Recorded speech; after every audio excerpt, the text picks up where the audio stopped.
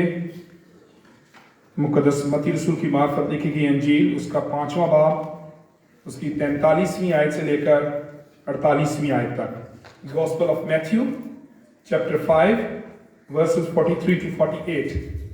नए अहदनामे में से मुक़द्दस मत्ती रसूल की मार्फत लिखी गई अंजील उसका 5वां बाब उसकी 43वीं आयत से लेकर 48वीं आयत तक। कलाम मुक़द्दस की तिलावत करने में हमारी रहनुमाई भाई दाऊद करेंगे। और इस भाई दाऊद जो हैं वो FGA बाइबल कॉलेज के स्टूडेंट भी हैं और आज हमारे साथ हैं, भाई महबूब नोबल साहब के साथ आए हैं। वो कलाम की तिलावत में हमारी रहनुमाई करेंगे।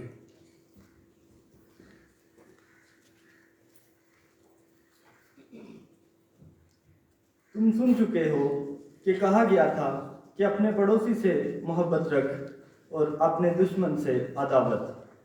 लेकिन मैं तुमसे ये कहता हूँ कि अपने दुश्मनों से मोहब्बत रखो और अपने सताने वालों के लिए दुआ करो, ताकि तुम अपने बाप के जो आसमान पर है बेटे ठहरो, क्योंकि वो अपने सूरज को बदों और नेकों दोनों पर चमकाता है और रास्तबाजों और नाराजों दोनों पर मींह बरसाता है। क्योंकि अगर तुम अपने मोहब्बत रखने वालों ही से मोहब्बत रखो तो तुम्हारे लिए क्या अजर है, क्या महसूल लेने वाले भी ऐसा नहीं करते? और अगर तुम फ़कत अपने भाइयों ही को सलाम करो तो क्या ज़्यादा करते हो? क्या गैर कौमों के लोग भी ऐसा नहीं करते? बस चाहिए कि तुम कामिल हो जैसा तुम्हारा आसमानी बाप कामिल है। आमीन। तशरीफ रखें। मेरी दरख्वास्त है काजी महबूब नोबल साहब से कि वो आएँ और खुदावंद के कलाम को हमारे साथ बांटें।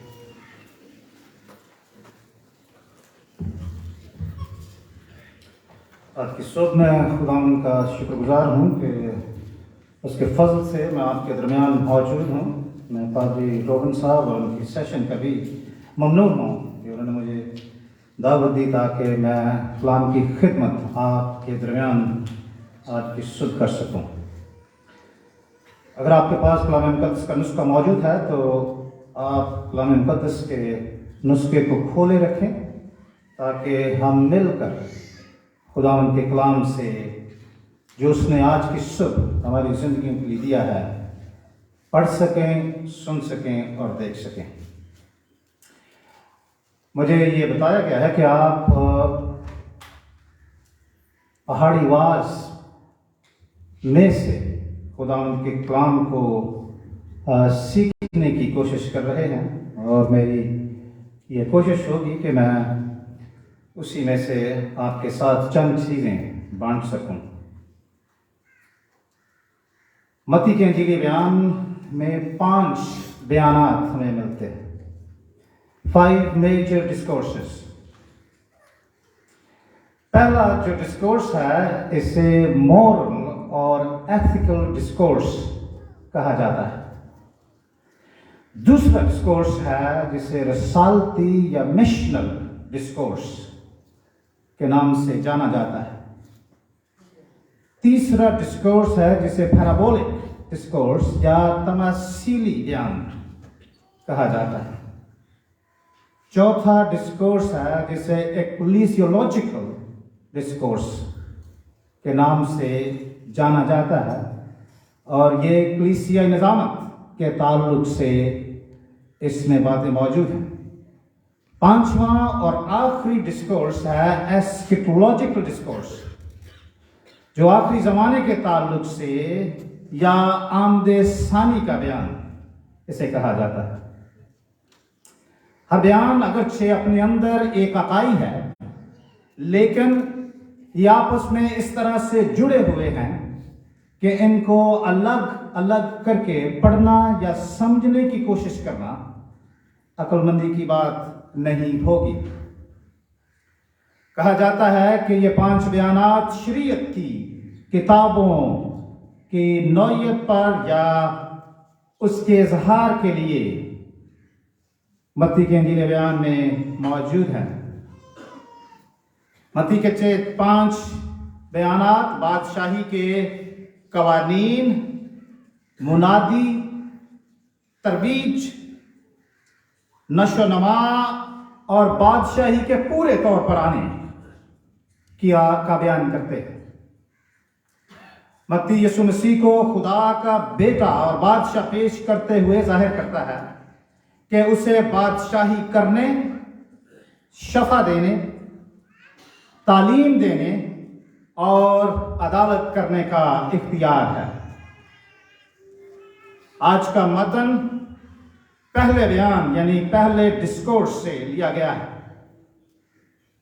मत्ती के 5वें बाब के बारे में मशहूर एथियस्ट बर्टन रसल ने कहा था कि अपने दुश्मन से मोहब्बत यह मसीही असूल बहुत अच्छा है, इसके खिलाफ कोई इतराज नहीं उठाया जा सकता, मसवाए इसके कि अमली तौर पर इसे अपनाना इंतहाई मुश्किल है। मत्ती के 5वें बाब में जो मुआद मौजूद है, इसे इकट्ठा पढ़ने, इसे तोड़कर पढ़ने की नहीं बल्कि इकट्ठा पढ़ने की गर्ज से तहरीर किया गया है।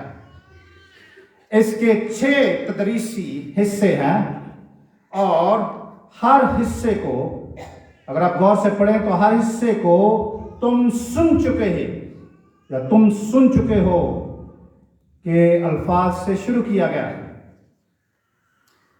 और 48वीं आयत में इसका इंतहाई आला खुलासा पेश किया गया है, जो अभी हमने सुना है कि कामिल हो जैसे तुम्हारा आसमानी बाप कामिल है। आज के मतन के ताल्लुक से जो खुशखबरी के किरदार को अपने अंदर समोए हुए है, मैं 3 बातें आपकी खिदमत में रखना चाहता हूं। इन आयात में 2 मुखालिफ हकीकतें हैं, पैराडॉक्स है, जो पूरे नए अध्याय में हमें नजर आता है, और वो ये है कि ईमानदार और गैर ईमानदार किस तरह से अपनी जिंदगी गुजारते हैं। उनका तर्ज जिंदगी इन आयात में हमें नजर आता है। मसीह के शागिर्दों के तर्ज अमल में कामिल तब्दीली नजर आनी चाहिए। इसलिए मैं रेडिकल लिविंग या रेडिकल चेंज के ताल्लुक से आपसे मुखातिब होना चाहता हूं। तो इस सिलसिले में पहली चीज जो मसीही शागिर्द की जिंदगी में नजर आनी चाहिए वो है रेडिकल थिंकिंग, कामिल तब्दीली शागिर्दगियत का तकाजा है। हमने इस हिस्से के आगाज में सुना कि तुम सुन चुके हो। ये अल्फाज लोगों की तालीम और तरबियत की तरफ इशारा करते हैं, यानी रब्बियों की और मुआशरती तौर पर जो लोगों को तालीम और तरबियत दी गई है, ये उसकी अक्कासी करते हैं। इस तालीम के तहत दुश्मनों के बारे में जो ख्यालात इंसान के दिल में और लोगों में है, इंसान की जो सोच उसके अंदर तरबीज या नशो नमा पाती है, ये उसकी गमाजी करते हैं। जाहिर है जो बचपन से सुना गया हो, जो पढ़ा गया हो, उससे इंसान के अंदर एक वर्ल्ड व्यू बनता है, जिसके जरिए से इंसान पूरी दुनिया को और अपने इर्द गिर्द के हालात को न सिर्फ समझने की कोशिश करता है बल्कि उसकी तफसीर और तशरीह भी उसी वर्ल्ड व्यू के तहत करता है। तो ये अल्फाज उस वक्त के लोगों के वर्ल्ड व्यू को जाहिर करते हैं। तुम सुन चुके हो। इसी सोच और नुक्ता नजर से फिर लोग दुनिया और इर्द गिर्द के हालात को समझने की कोशिश करते हैं और उसी के मुताबिक अमल भी करते हैं। अगरचे अपने हमसाए से मोहब्बत करना, इसका जिक्र हमें शरीयत में मिलता है,